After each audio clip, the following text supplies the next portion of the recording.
Welcome to Coffee with Chris. Before we dive into it, don't forget to hit that subscribe button. I'm joined today by actress, I'm going to say writer, producer, and action star. I saw that footage. Krista Barzso. Welcome and thank you for your time. I'm happy to be here. Thanks for having me. This is such a treat. I got to ask you right off the hop. You have a sign behind you at Persistence Short Film. Yes. Okay, you got it here for a reason. What is it? Tell me about Persistence. Persistence has been my COVID passion project, if you will. Making my own film was always something that seemed insurmountable and kind of scary, but it was always something that I wanted to do. And I think those, we all have those goals where something inside you is like, I want to do that, but it's also terrifying. Those are the ones worth pursuing. That's how you know there's something there. During COVID, it was the perfect opportunity. I couldn't use busyness or booking as an excuse, and so I thought, okay, I'm gonna do this. When it started, that was literally all I had. I want to make a film. So I started brainstorming ideas and what I wanted to tell, what story, what did I want to do. Most of the first ones that came out in the brainstorming session were just like cute little comedy kind of concepts, kind of, throwaway kind of ideas. And then I hit on my personal experience with stalking, and the bottom fell out of my stomach. It really just, like, I had a physical reaction to writing that on the list, and I was like, okay, well, that's the one. there's something here that I need to explore in more detail. So I did, and I took my first stab at writing, which I'd always said, was just, that's not me. I'm not a writer. Turns out I like it. I really like it, actually. It's a really exciting process, and I'm hoping to do more of it. And while we did that, I wrote it specifically with a few restrictions in mind. We were filming during COVID, so knowing that, I wrote it with as small a cast as I could while still telling the story, and one location. And I just really tried to limit all of those external factors. We did it in one night so that people did not have time to run away and get COVID and come back again. We just tried to limit the risk as much as possible. So kind of keeping it in that within those restrictions, I was still able to tell my story and get the idea across. And I sort of assumed as I was writing it, like, okay, this will be a therapeutic process for me, and then we'll move on. I'll tell this, I'll make the movie, and it'll be a fun experience, right, and then we'll move on. What I did not expect was how many people it's resonated with, and unfortunately, how many people have had a similar experience or can relate to it, or have had a worse, more intense experience with it. And I think for a lot of people, it's something, while it's happening, you kind of gaslight yourself. Like, I had convinced myself that it was no big deal and that I was overreacting, and that, like, I literally thought nobody would care about my story. But I was like, this is my project and I want to do it, so I'm just gonna do it. And as I was telling it, more and more people were like, oh yeah, no, me too. And I think everybody has convinced themselves that they're alone in it. And so that's been a really powerful side effect of it. And because of that, I got amazing people signed on to the project who are just so passionate about helping get this story told. And the people that have come forward in the conversations I've been fortunate enough to have, because people have seen that I know what that is, and then they've felt comfortable bringing their story to me, which is, I feel honored to receive those stories, and also just heartbroken that there's so many of them. So it's been a wild ride, and because of all of that, we're going through our festival circuit right now. We had our first screening in the fall. We're going to the Worldwide Women's Film Festival in Arizona in February. And in March, we're going to be at the Toronto Short Film Festival. So we're just starting to get some of that going. And I'm going to be writing the feature length version of the script and hopefully looking to get that made as well, because there's more here to explore, and there's a deeper story to tell, and there's only so much that you can explore effectively in 10 minutes, which is the current length of Persistence. So if you want to stay up to date on the various festivals that we're going to, and what's happening with the feature length version, you can follow us on Instagram. Persistenceshortfilm.com is our website. We also announce everything on there. There's also a Facebook page. We don't post super often, but whenever there is news, we make sure that all of those platforms get updated, and there's a mailing list as well. So if it's a story that is resonating with you, we would love to have you follow our journey, and just know, if you are going through this, that you're not alone, and there are resources. And it explores what I call the gray area of stalking, Right. because a lot of people hear stalking and they think like Fatal Attraction, and that's not what most of it looks like. Most of it looks like someone someone that everybody knows, that all your friends and family know, and there's a lot of damage that can be done to somebody's life before any laws are broken. And that makes it really difficult to get help, and it makes it really difficult to have people believe you. So if that is what you're experiencing, like, people will believe you, and other people have experienced it, and you're not alone in that.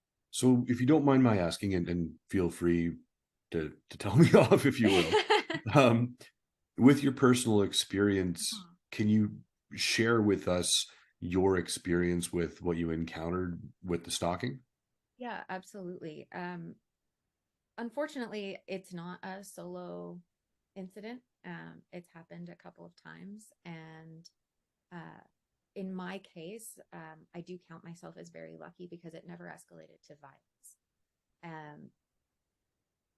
But when you have somebody who is in your social circle, who people know, who's around, you end up feeling incredibly isolated, because when you try to express that, they tend to be really clever about hiding it. So people might not see how you're treated, or they don't see the private messages that you receive, or the private conversations that you have, or they don't see that person's energy change when they're in a group versus when they're one-on-one with you. And they don't see all of that attention, and what goes on behind closed doors.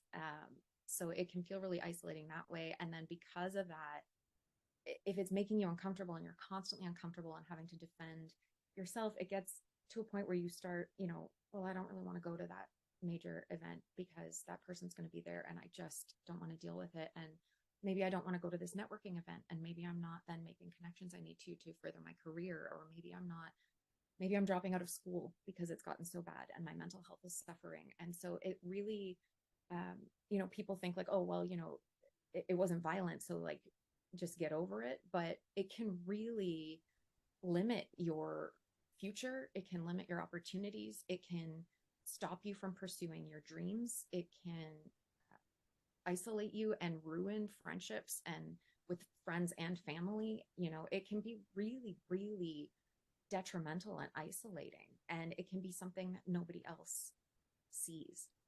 So I think it's a really important thing to discuss, and especially because I think if you were to ask people, in a lot, like, I mean, obviously if you're physically assaulting somebody, that you're doing something wrong. But Right.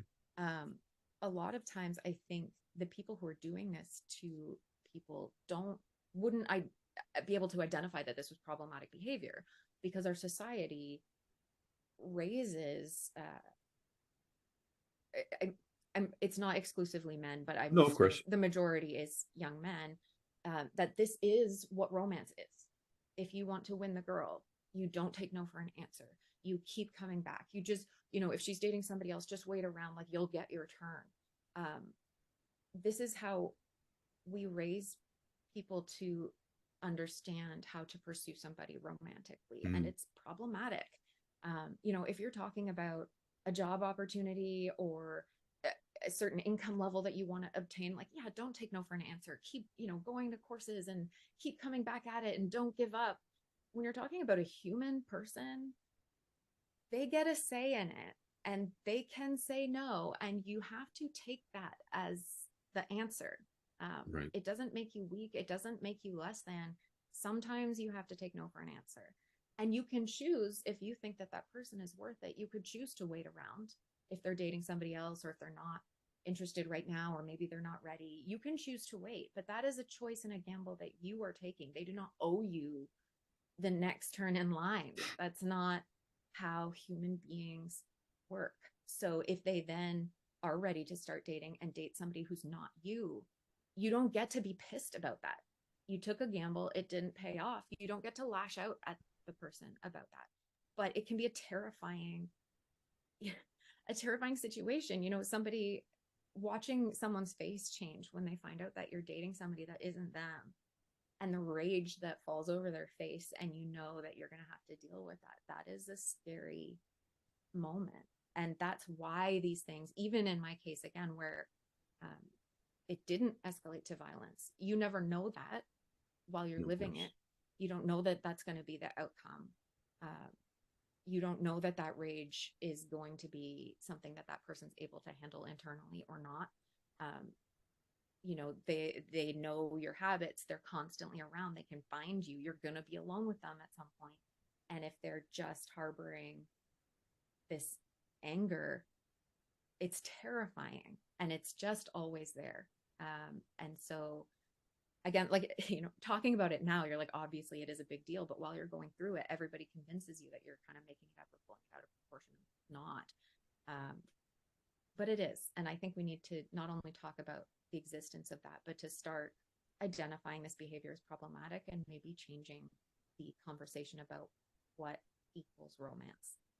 How do you woo somebody? How do you Of let them course. know that you're interested without being crossing over into this area, you know? It's when we talk about these mental emotions or mind games and these psychotic traits, and it's hard, and life's hard enough, and you really don't need this additional pressure, stress, or manipulation. And I like what you said there. Just because it's not violent and it's not a physical doesn't mean that it's not happening. And when you confide in family, friends, for example, and say, hey, this is how I'm feeling, or this is what's going on, we're around the same age and brought up the same way, where it's like, well, yeah, but they didn't hit you. They didn't push you down some stairs. What's your problem? Suck it up, move on. You're fine. Other people have it worse. Stop whining. That's a Yeah. horrible thing to say to somebody who's struggling. Just as an FYI, don't ever say that to somebody. Yeah. But you end up dragging this emotion cloud, right? You have this shadow, and then you see that person, and the shadow is there, the doom and gloom is there, and it ruins your time and ruins you. And to your point, we do harbor and fester things differently, but I'm sorry that happened to you. I'm glad that you're able to speak about it in a positive way, in an educational way, and that you're, I'll say, better or getting better from it. And with your movie Persistence, it seems like you found a creative outlet to showcase to the world that, hey, these things do happen, and you're not alone, and there are other people. That has been the most powerful thing to come out of all of it, is just realizing that, like, I would say well over 95% of the women that I've talked to about this concept have a similar story, and some men as well. Like, again, it's not exclusively like a man pursuing a female dynamic. That's Right. obviously, that's what I experienced, and that is the majority. So that tends to be how the conversation is framed, but it's not exclusive to that by any means. It's sometimes people mistake you being nice and polite, which is who you are, for something else. Yeah. And I think the other thing too is, like, a lot of times, the other kind of way that people perceive this is that you're bragging, or like, oh, you should be flattered. It's it's not flattering. Like, it's flattering if somebody is like, hey, I have a huge crush on you, I'm interested, I'd love to take you out. Like, sure, but, like, thank you, I'm not interested. That should be the end of the conversation. The rest of it is no longer flattering. um and the thing is, it's usually not even about you like, it's like, what am I that makes me so desirable, like beyond all other humans on the planet? Nothing. It becomes a control situation, a manipulation situation, a power dynamic situation. It becomes, they feel emasculated because they were told no, so they have to get you to say yes so that they can win. That's what it becomes about. And that has nothing to do with romance. It stops being about what it appears to be on the surface after that first no. So, I think that's something to keep in mind as well, is it's no longer about a romantic pursuit. It's about control and power. And that's also why it becomes so uncomfortable. When you have those emotions in that face of rejection, and it's a really neat parallel, and I apologize in advance for saying that, but when you look at the rejection from society and men and women of that no, and you look at your acting career and you do auditions and you're told no, Mm. we don't take it the same way. You sit there and say, hey, Krista, you didn't get the role. No. And you say, okay, great, on to the next one. How can I do better? Yeah. When you get rejected in society and someone says no, that emotional rejection, that turmoil of, oh my God, my life is falling apart because I don't have what I'll say are different skill sets to navigate that rejection. Yeah. It's just so, it becomes very ugly, raw, and real and unfortunate. Yeah, it's hard for people not to take it personally when you're dealing with a personal, something such so personal as an intimate relationship that you're trying to pursue. It's hard not to take that no personally, but it isn't personal. Um, it just means, it doesn't mean that you're wrong or incorrect. It just means that you're not a good fit for that person. I heard, I think it was like Oprah. I was watching like years and years and years ago. I saw this clip somewhere. I can't remember who said it. But the person was talking about this kind of rejection, and they're like, some people like pineapple, and some people hate pineapple. They're repulsed by pineapple. Pineapple didn't change. There's nothing different. It's not presenting itself differently to Mm-hmm. these different people. It's just pineapple, and some people are excited by that, and some people are repulsed by that. And it's just, pineapple doesn't lose sleep about it. It just continues being pineapple. So just, be pineapple. Sometimes some people don't want pineapple. Phenomenal. There are people who want it. And, if you spend your energy looking for the pineapple lovers in the world, then you'll be a much happier person. So, with this film coming out, you're in the Women's Film Festival, I believe you mentioned. We're in the Yes. Toronto one as well. Is this the first Toronto local film festival that it's going to be premiering? We premiered in the fall at the at the Toronto Shorts Film Festival, and now we're at the Toronto Short Film Festival. So this will be our second one in Toronto, and then we're having our U.S. premiere at the Worldwide Women's Film Festival in Arizona. So, when we look at your experience as a filmmaker, a writer, an actress, your creative outlet here with persistence, if there was something that you wish someone would have told you earlier on in your, I'll say acting career, but at the same time, if someone would have told you something when you were going through this, what would that have been?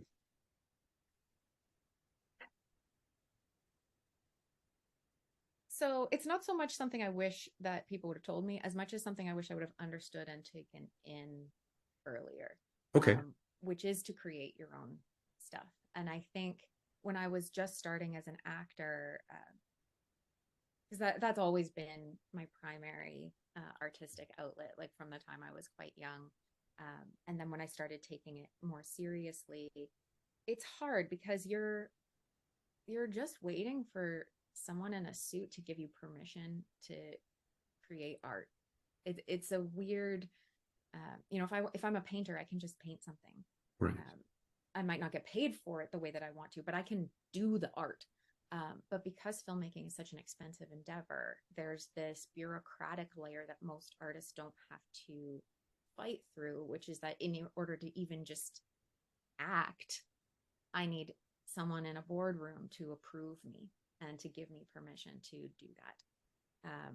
If you're going kind of the traditional route. And so I think initially when people said like, oh, you just have to make your own stuff, and I was like, well, like I'm not, I've never made a film before, and I'm not a writer, and I'm not this, and I'm not that. And I was really focused on all of those other things. And I think there was also a layer of, you know, that doesn't count, or that somehow that's admitting defeat, or like it's not like I'm not really doing like being an actor because I haven't gotten this um, approval from the ether.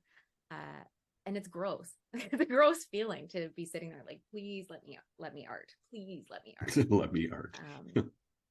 You don't have to do that. Like you can still, obviously I'm still pursuing that, and I would love to get onto some bigger budget projects, and that is still a dream. You don't have to give up on that in order to make art. And I think exploring the other sides of it are valuable for so many reasons. One is obviously that it just lets you make art without anybody's permission. You can just do it. You can just right now start making a project. You can film it super low budget. Like you can just do the art, which will help you grow as an artist, which increases your chances of getting that bigger budget project down the line. But it also gets rid of that gross feeling. You can just proceed. And I think it also is so valuable, even if you never plan to be a producer or a writer or anything else. You just want to act. Even if that's your reality, doing it once, I still strongly recommend, because you will understand the process on a level that you just can't. Like I can explain it to you, I can tell you what it is, but until you've lived it, Yeah. it gives you a deeper understanding of why film sets are the way that they are, why these people make the decisions that they make, what the people in the boardroom are looking at when they're making these decisions. When you're on set, why certain etiquette procedures are in place, why certain behaviors are not accepted.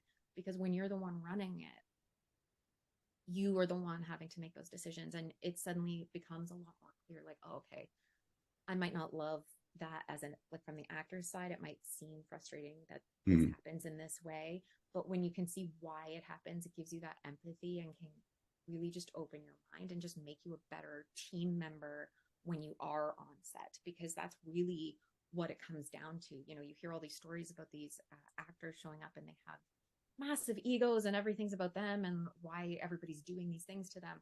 It's not about that. You have this massive behemoth with like hundreds of people involved, and you're creating this all together. The fact that any movie or stage show gets made is incredible when you think about how many artists are putting their time and effort into it, and somehow that comes out as a cohesive whole that tells a single story that people can understand and receive is incredible. So if you can think of yourself as part of that team, part of that massive ball of energy that's trying to form into something that can move forward, I think it'll just make you a better artist and a better member of the industry. Well put.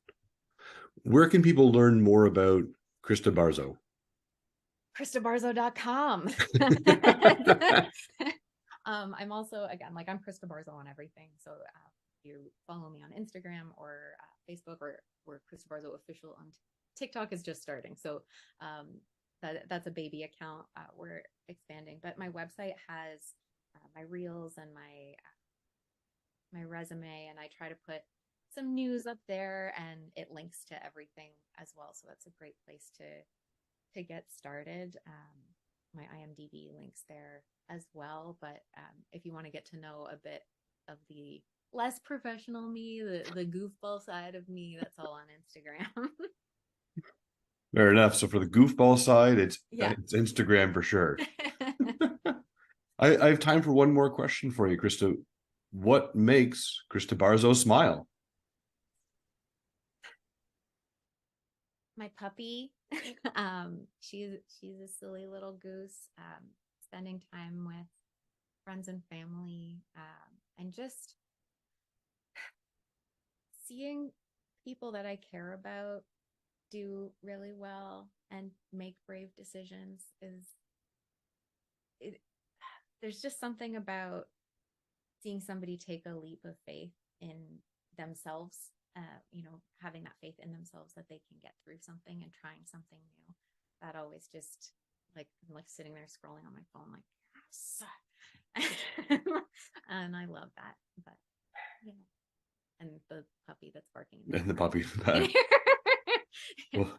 Well, that's amazing. Everyone, make sure you check out Krista Barzso, KristaBarzso.com, Instagram, TikTok. Make sure you're watching her updates for Persistence, the short film that's going to be in Toronto and then premiering at the Worldwide Women's in Arizona, if I heard you correctly. Yep, absolutely. This has been Coffee with Chris. Thank you so much for joining us today, Krista. Have a fantastic day, everybody, and smile to inspire.